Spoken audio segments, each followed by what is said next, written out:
Hello, it's Helen Godden here and welcome to our 8th annual Christmas Countdown Quilt-a-long.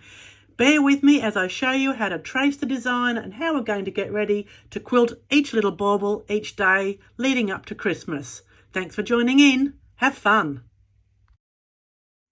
So as you can see, I've got my light box just so that you can see with the camera a bit easier, because I can actually see without the light box, but it's just better for the camera. And I've got my design underneath my muslin and I've got it pinned in place. Now I'm going to just be using my Sharpies for this next step, but you certainly could colour in this design with your Caran d'Ache or with your Inktense pencils or with the Lumiere. I'm just going to do mine straight out with the Sharpies just to make it as simple as possible for the demonstration. So one of the first things I'm going to do is use my friction pen and outline the piece of paper. Now I'm sort of putting my pen up against the edge of the paper and it just helps me trace that little outline. This is so that when it comes time to stitch my background, that I have an idea of where my background is, where my piece is, so that I don't just keep stitching into the never never, as it were. Okay, so that's just the friction pen. And then I'm going to use, I can't find my red Sharpie, so I'm just using something else for the moment, my Posca pen, but a red Sharpie is actually the best to use for the Christmas ribbon across the top. These pens, the Sharpie really is the best, okay? I just couldn't find my red one. So then kind of hold the fabric and move firmly. Now if you go off target, it doesn't matter. It's only got to be, approximate.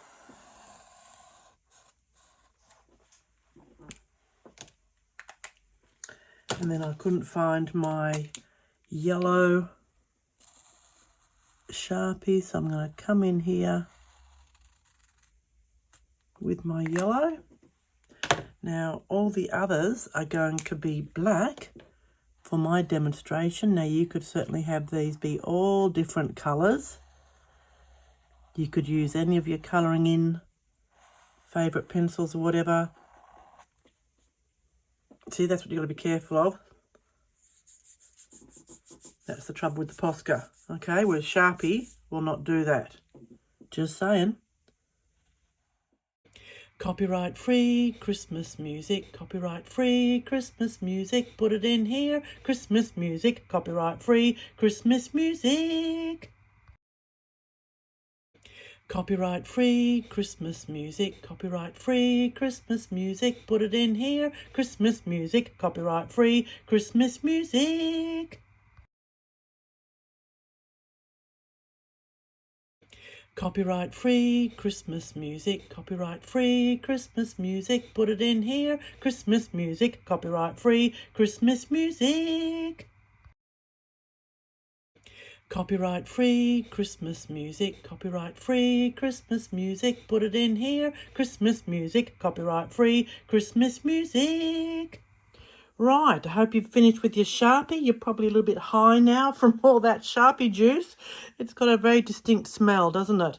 But it does the job for us here on our unwashed muslin or calico. So I've got my piece sandwiched. You can see I've got 3 layers.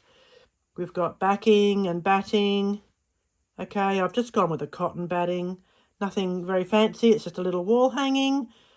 You could double bat it and get more loft and make it more lofty. But anyway, there we go. It's ready to rock and roll. I've got my black thread on. Now you could choose to be doing these baubles in, say you've used red Sharpie, you might choose red thread. You might have painted these already red and used black on top of the red. I'm actually doing it black just so that it's as clear as possible for the video. I might later on decide to paint into these with one of my water-soluble products like my Caran d'Ache or my Aquarelle, because then it'll dye over the top of the black and still get to the calico. But that's for later. For now, I'm doing the black so that you can see really clearly what I'm doing. Okay, so this is December 1. So let's get this party started. I'm going to come right up the top here, and on the top left-hand side, I'm going to start my first bauble. Now, it doesn't matter if you put a design in a different bauble to where I've put the design. It really doesn't matter. As long as there's 24 to get us through the Christmas silly season, we'll be doing just fine. So in this top one, I'm going to start with a stippling motif. So the first thing I do is bring up that bottom thread.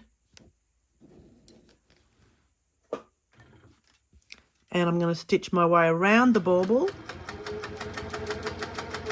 which will secure it. This is when you're really grateful that you've got a fat Sharpie. If you've used one of these super fine ones, you're now cursing, because trying to stitch into that line is going to be a headache. So now I'm going to do a stippling design where I stipple from one side to the other in an exaggerated stipple. And now double it up. Let it be a bit exaggerated. So you're not aiming for absolute parallel. You're actually quite happy for it to go from skinny to fat. And then fill in another patch.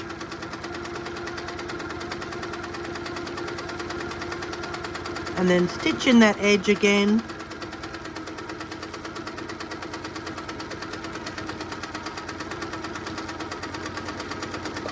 So all I've done there is fill in those little spaces with a little bit more stippling. It's half a stipple if you like, just to make the whole bauble look full and as if the bauble is round, because we're trying to get the pattern to look like it goes all the way around. So with any of these designs that I show you, don't try and do the exact same as what I've done. Just take the concept of what I've done and do it in that bauble. Your stippling won't look the same as mine. I don't think I could repeat that exactly the same ever again.